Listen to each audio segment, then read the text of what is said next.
Welcome to the last lesson of Phase 5 English for Beginners, Lesson 40. In this lesson, we will try to learn how to express our emotions and how to express our excitements.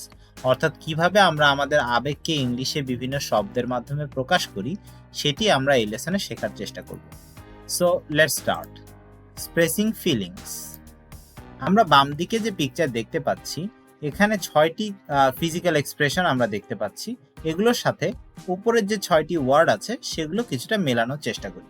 ওয়ার্ডগুলো রয়েছে annoyed মানে কিছুটা বিরক্ত, board মানে হচ্ছে একঘেয়েমি চলে আসছে, এক্সাইটেড মানে খুবই উত্তেজিত, ইন্টারেস্টেড মানে হচ্ছে আগ্রহী, টায়ার্ড মানে হচ্ছে ক্লান্ত, ওয়ারিড মানে হচ্ছে চিন্তিত।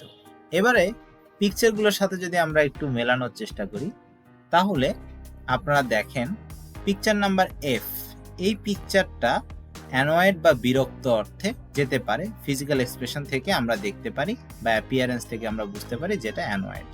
এরপর যদি আমরা পরের ওয়ার্ডটি দেখি বোর্ড, তাহলে পিকচার এর সাথে কিছুটা ম্যাচ করতে পারে। এবারে আমরা দেখি এক্সাইটেড, পিকচার বি এর সাথে ম্যাচ করবে। এরপর ইন্টারেস্টেড, গগলস বা চশমা পরা, কিউরিয়াসিটি নিয়ে আগ্রহ দেখানোটাকে আমরা ইন্টারেস্টেড বলছি, কৌতূহল নিয়ে আগ্রহ দেখানো। এরপর টায়ার্ড, ইয়নিং হচ্ছে, হাই তোলা হচ্ছে, ক্লান্ত, টায়ার্ড। এবং লাস্ট ওয়ার্ড হচ্ছে ওয়ারিড, এই পিকচারটি ওয়ারিড। অর্থাৎ ফেসিয়াল এক্সপ্রেশন দেখে, মুখের এক্সপ্রেশন দেখে আমরা মোটামুটি এই শব্দগুলো সম্পর্কে তাদের ফিলিং এখন কেমন হচ্ছে সেটা আমরা এক্সপ্রেস করতে পারি। এখন আমরা আমাদের দৈনন্দিন জীবনে ইংলিশ ব্যবহার করতে গিয়ে আমাদের যে ধরনের অনুভূতি হচ্ছে আমরা চেষ্টা করব এই টাইপের ওয়ার্ড ব্যবহার করে আমাদের ফিলিংসগুলোকে এক্সপ্রেস করার। এরপর আমরা কিছু সেন্টেন্স থেকে কিছু ফিলিংস করার চেষ্টা করব। Number 1, I went to bed late last night, so I am very dashed today. তাহলে গতকালকে আমি অনেক রাতে বা দেরিতে ঘুমোতে গিয়েছি, so I am very dash today. তাহলে I am very tired today. এখানকার শব্দ কিন্তু আমরা মেলানোর চেষ্টা করবো, অর্থাৎ এখানকার শব্দ দিয়ে গ্যাপগুলো ফিল করার চেষ্টা করবো। My football team lost again, I am really dash. I am really annoyed হতে পারে অথবা আই এম রিয়েলি ওয়ারিড হতে পারে, চিন্তিতও হতে পারে অথবা অ্যানয়েডও হতে পারে। আমরা পরবর্তীতে যদি ওয়ারিড এবং অ্যানয়েডের মধ্যে কোনো একটি বেটার আনসার পেয়ে যাই তাহলে সেটি নেওয়ার চেষ্টা করব। I own 20,000 pounds in a lottery. I am so excited. I can't find my house keys. I am really worried.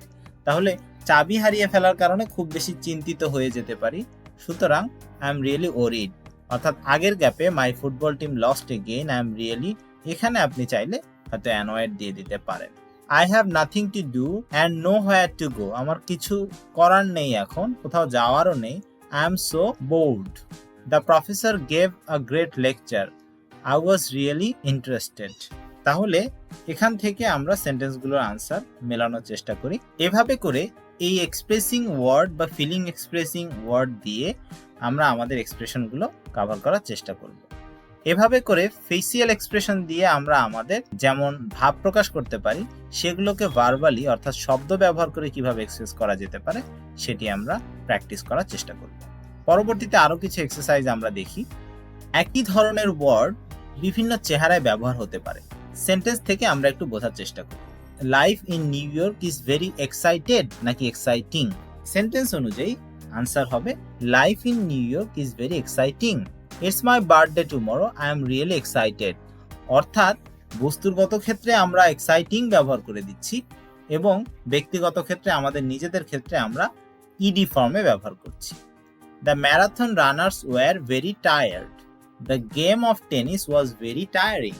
আবারও গেম হচ্ছে টায়ারিং আর ম্যারাথন রানার্স মানে ব্যক্তি এটা হচ্ছে very tired. The child's behavior was really annoying.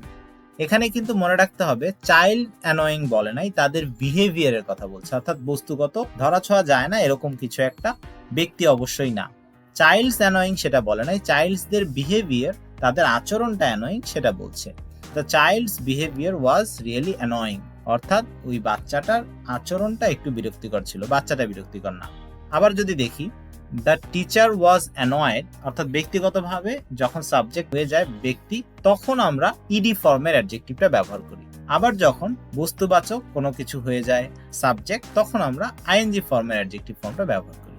The child's behaviour was really annoying, the teacher was annoyed because nobody did the homework. এরপর we were very worried when we heard the news, তাহলে we যেহেতু subject ব্যক্তিগত বা ব্যক্তিবাচক, সেক্ষেত্রে আমার অ্যাডজেক্টিভটা ED ফর্মে হচ্ছে worried.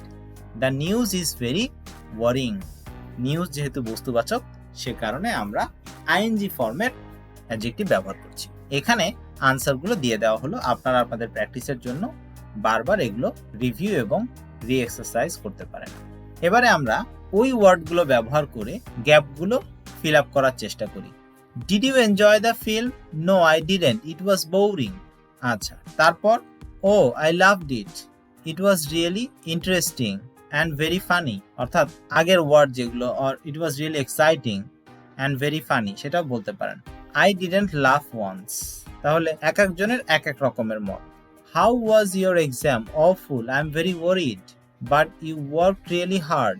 I know, I studied until 2 in the morning, অর্থাৎ রাত 2টা পর্যন্ত পড়েছে, but then I was so tired today.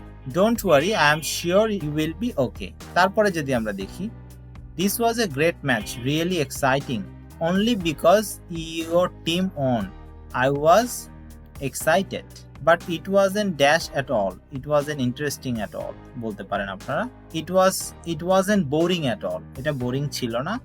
It was a fantastic game. Well, I didn't enjoy it, and now I am dash because I paid.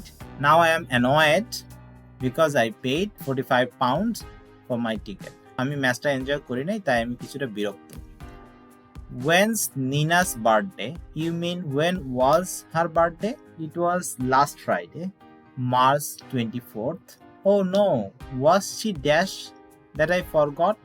Was she annoyed? সে কি বিরক্ত হয়েছে আমি যে তার বার্থডে ভুলে গিয়েছিলাম?